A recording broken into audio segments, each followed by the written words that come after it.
नमस्कार साथियों, मैं हूं आपका दोस्त आशु। आप देख रहे हैं आपका अपना YouTube चैनल XYZ सब कुछ। दोस्तों, आज मैं दिल्ली के कई इलाकों में घूमा। मैंने देखा कि ऑटो चालक बीजेपी का हुड लगाकर बीजेपी को सपोर्ट करते हुए दिखाई दिए। आज यहाँ पे देख रहे होंगे जितने भी यहाँ पे ऑटो लगे हुए हैं सभी ने बीजेपी का हुड लगा रखा है। आज हम ड्राइवरों से पूछेंगे क्या ये खाली बीजेपी का हुड लगा रहे हैं या फिर बीजेपी को सपोर्ट भी करेंगे। तो हमारे साथ में बहुत सारे चालक भाई हैं। सबसे पहले मैं यहाँ से स्टार्ट करता हूँ। अच्छा, सबसे पहले तो स्वागत है आपका बहुत बहुत हमारे चैनल पर। ये बताइए, जिस प्रकार से आपने अपनी गाड़ियों पर ये बीजेपी के हुड लगाए हैं, क्या ये हुड तक सीमित रह जाएगा? क्या आने वाले चुनाव में आप बीजेपी को सपोर्ट भी करेंगे? सपोर्ट भी करेंगे। बदलावा चाहिए मेरे को। 10 सालें हो गई, कुछ बदलावा नहीं हुआ। बाइकें, रिक्शा, ई रिक्शा बहुत ढील दिए हैं, कोई सुनवाई नहीं है। आज से पहले मैंने देखा ये था कि दिल्ली में ये चल रहा है, ये हवा फैला दी गई है कि दिल्ली के जितने भी ऑटो चालक हैं वो आज आम आदमी पार्टी को सपोर्ट करते हैं। तो क्या ये हवा सही थी और क्या अब ऑटो ड्राइवर बदलाव चाहते हैं? क्या आम आदमी पार्टी से बदलाव चाहते हैं? गलत काम है, ये गलत हो रहा है, ये नहीं चाहिए हम लोगों को। अच्छा, ये आप बताइए, आम आदमी पार्टी ने ऐसा क्या किया आप लोगों के साथ में, क्या अब आपको आम आदमी पार्टी छोड़ के आपको बीजेपी का दामन थामना पड़ा? हमारा रोजगार खा गए सारे। ई रिक्शा चला दिए, बैटरी रिक्शा चला दिए और तुम्हारा सब तरीके से मतलब हम। अच्छा, आपको क्या क्या प्रॉब्लम हुई है आम आदमी पार्टी से? क्या क्या दिक्कत? एक तो बसें इतनी निकाल दी, रोड पर जगह नहीं है। बसें इतनी निकाल दी हैं कि बेतुकी बसें हैं, इतना पैसा उसमें ही बर्बाद कर रहे हैं। सड़क पर, रोडों पर जगह नहीं है।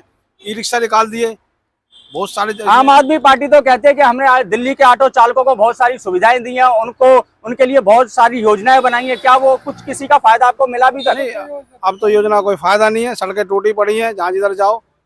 अच्छा, आप आइए, थोड़ा सा आगे आइए। आप बताइए क्या क्या दिक्कतें आम आदमी पार्टी की सरकार में आपको झेलनी पड़ी? देखो जी, दिक्कतें तो बहुत हैं। मेन तो दिक्कतें ये हैं, ऑटो चालकों का देखो काम सारा खत्म हो चुका है। इतनी बड़ी बड़ी कंपनी आ गई हैं और आप बाइकें चल गई हैं, ई रिक्शा चल गए हैं, ठीक है ना। तो इन चक्करों में काम दाम बिल्कुल खत्म हो चुका है। अब खाली बिजली पानी से काम नहीं चलता है ना। अच्छा, आप भी इधर आइए, थोड़ा सा आप भी बताइए। ये बताइए, जैसा कि आम आदमी पार्टी कहती है हमने ऑटो ड्राइवरों के लिए बहुत कुछ किया है, उनको काफी राहत दी है, तो क्या मैं एक बात पूछना चाहूंगा, जैसे कि मान लीजिए आपकी गाड़ी की फिटनेस है या आपका कोई डॉक्यूमेंट है जिसको रिन्यू कराना पड़ता है, कई बार जाना पड़ता है अथॉरिटी में, क्या वो आपके काम, जैसे फिटनेस की बात करें, उन्होंने कहा फ्री हो गई है, क्या उस फ्री का फायदा आपको मिल रहा है? देखो ऐसा है जी, केजरीवाल जी ने कहा था कि फिटनेस फ्री है, पर फिटनेस के नाम क्या फ्री है? फीस तो वहाँ जब भी देनी पड़ती है, चाहे वहाँ दो या दलालों को दो। तो हमें क्या फायदा हुआ? मतलब बिना दलाली का काम नहीं हो रहा है? नहीं हो रहा जी काम। तो बगैर गाड़ी पास होती नहीं है। नहीं होती, करा के ले जाओ कुछ भी, मतलब आप अपनी गाड़ी पूरी कंप्लीट करा के ले जाओ, लेकिन फिर निकाल देंगे, गाड़ी पास नहीं होती। अच्छा, आप आइए, थोड़ा सा आगे आइए आप। अच्छा, रावत जी आप आइए। रावत जी, आप बहुत दिनों से सोनी जी के साथ में जुड़े हुए हैं। आप पहले दिल्ली ऑटो रिक्शा संघ के अध्यक्ष भी रह चुके हैं। मैं आपसे जानना चाहता हूं, ये जो इस समय ऑटो चालक बदलाव चाहते हैं, इन्होंने आम आदमी पार्टी का जो है दामन छोड़ दिया है, अब ये बीजेपी को सपोर्ट करना चाहते हैं, क्या इनका ये कदम सही है या गलत? बिल्कुल। देखो, जब केजरीवाल साहब आम आदमी पार्टी का जन्म हुआ था तो यही केजरीवाल ऑटो वाले थे जिन्होंने पूरा सहयोग किया था, और 6 महीने सोशल मीडिया का काम किया ऑटो वालों ने, लोगों की मानसिकता को चेंज किया। बिल्कुल बिल्कुल, प्रचार इतना जबरदस्त प्रचार किया कि आम आदमी पार्टी 3 बार सरकार बना, लोगों को बताया कि भैया आपने बीजेपी को भी देखा, कांग्रेस को भी देखा, लेकिन भाई हमारे बीच में एक ईमानदार आदमी केजरीवाल साहब आ रहे हैं तो इनको सपोर्ट करो, और उसको सपोर्ट किया। बहुत सारे वादे उन्होंने करे थे। सबसे पहले मुद्दा हमारा ये था कि हमारा एक वो था, क्या नाम बोलते हैं उसका, चालान का मुद्दा था 66/92/A था। हमने उनसे ये कहा था कि साहब ये ऑब्लिक खत्म होना चाहिए, जो हमारे ऊपर था। 66/92 तो है कानून है, लेकिन जो ऑब्लिक हमारी गाड़ी बंद कर देना, ये कर देना, उसकी भी हमने उनसे बोला था। जीपीएस का मुद्दा था हमारा, जो हमारा वो जीपीएस का मुद्दा था, उसके बारे में फिर हमने उसमें कोर्ट में केस में डाला। कोर्ट में डालने के बाद में फिर वो हमने वहां से फिर। अच्छा, आपने एक सवाल, आपने एक कहा कि ये ईमानदारी पार्टी आ रही है, आम आदमी पार्टी आज से 2014 की हम बात करें, आप क्या कहना है कि ईमानदारी पार्टी आ रही है तो हम लोगों को सपोर्ट करना चाहिए ताकि हमारा कुछ भला हो सके, तो क्या अब वो ईमानदार पार्टी बेईमान हो गई है? बेईमान तो पूरी बेईमानी है जी।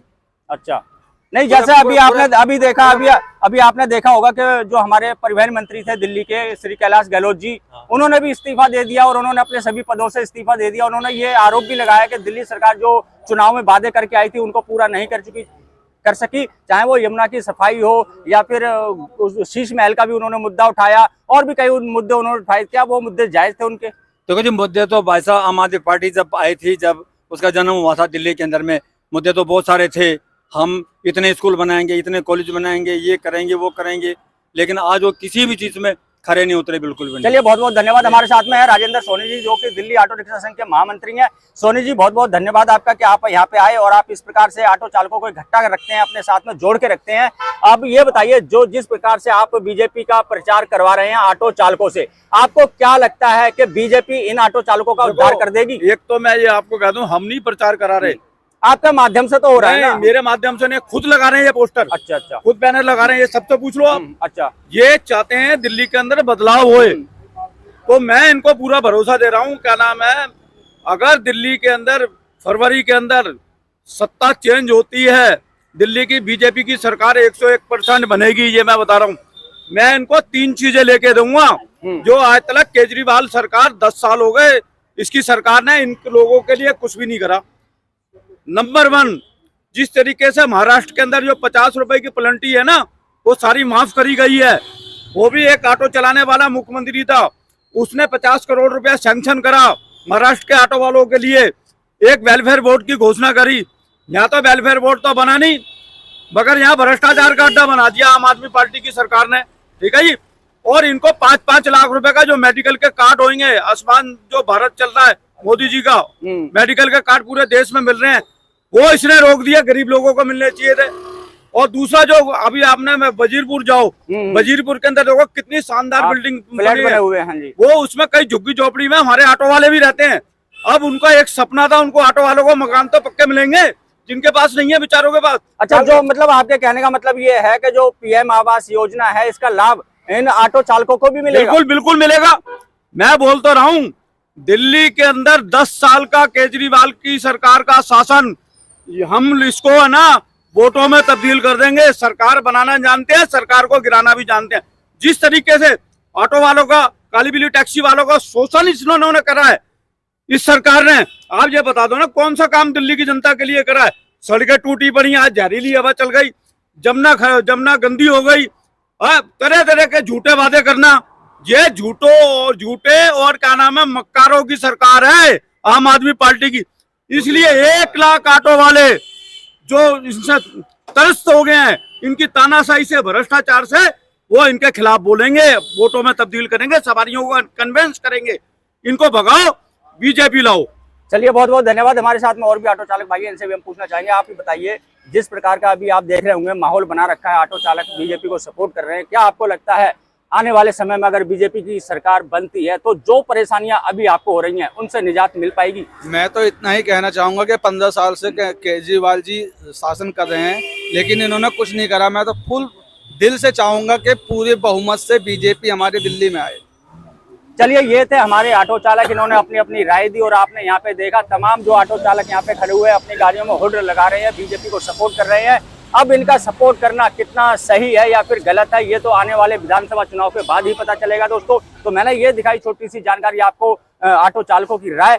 आशा करता हूँ कि वीडियो आपको अच्छी लगी होगी। अगर अच्छी लगी हो तो लाइक कर देना, चैनल को सब्सक्राइब करना मत भूलना दोस्तों। मिलेंगे किसी और जानकारी से भरपूर वीडियो में, तब तक के लिए जय हिंद, जय भारत।